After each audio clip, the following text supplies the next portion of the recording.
નમસ્કાર, અમારી news channel news for કાઠિયાવાડને લાઈક કરો, શેર કરો અને સબસ્ક્રાઇબ કરો. News for Kathiyawad. નમસ્કાર.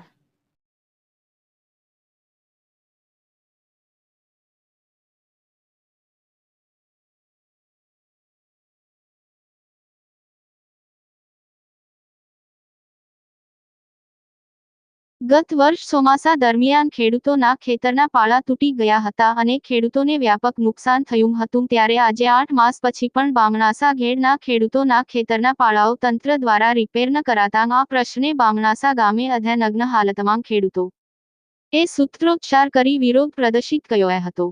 કેશોદના બામણાસા ઘેડ ગામે દર વર્ષે ચોમાસામાં ખેતરના પાળા તૂટવાથી ખેડૂતોની હજારો હેક્ટર ખેતીની જમીનનું ધોવાણ થાય છે. ત્યારે આ પ્રશ્નનો વહેલાસર ઉકેલ લાવવા માટેનું વચન ખેડૂતોને આ ગામમાં ગયા વર્ષે ભાગવત સપ્તાહના એક કાર્યક્રમમાં હાજરી આપવા માટે આવેલા પોરબંદરના સાંસદ મનસુખભાઈ માંડવિયાએ આપી હતી, પરંતુ હજુ સુધી આ કામમાં કોઈ ગતિ આવી નથી તેમ ખેડૂતોએ જણાવ્યું હતું. તો બીજી તરફ ફરી ચોમાસું નજીક આવી રહ્યું છે ત્યારે ફરી આવી ઘટના ન બને તે માટે થઈ ગત વર્ષે ધોવાણ થયેલ પાળાઓ ફરીથી તંત્ર દ્વારા બનાવી દેવામાં આવે તેમ ખેડૂતોએ આ તકે જણાવાયું હતું.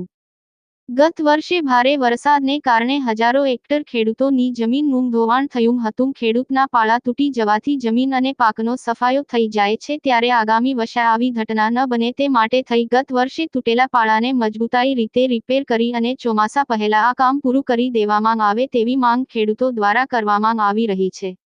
રિપોર્ટર યજ્ઞેશ ભટ્ટ, જૂનાગઢ.